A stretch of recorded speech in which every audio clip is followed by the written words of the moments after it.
ఇటు పాకిస్తాన్ ఇండియా యుద్ధం చేస్తుంది, అటు రష్యా యుక్రెయిన్ యుద్ధం చేస్తుంది, ఇటు ఇజ్రాయెల్ హమాస్ యుద్ధం చేసుకుంటారు.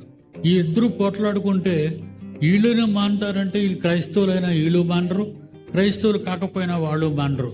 చస్తే చచ్చిపోతామని తెగించేస్తున్నారు. 3 ఏళ్ళు ఇంకా తట్టుకుంటున్నారంటే, యుద్ధాలు చేసుకుంటున్నారంటే ఇంక వీళ్ళని ఎవరు ఆపుతారు? మనకే ఇది బాధగా ఉంది, మనకే ఇది బెంగగా ఉంది. అమ్మా ఏమైపోద్ది ప్రపంచం అంతా ఇంకా మారలేదు, ఎవరితో చెప్పినా వింటో లేదు, బయటికి వెళ్ళి చెప్తే కొడుతున్నారు. ఇప్పుడంతే కదండి, క్రైస్తవుని కొడుతున్నారు.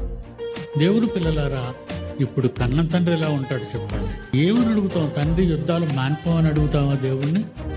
ఆయన మానిపించగలరా? నాశనం చేయగలడు. ఆయన తలుచుకుంటే ఒక్క క్షణంలో బుడిదైపోతుంది ప్రపంచం అంతా.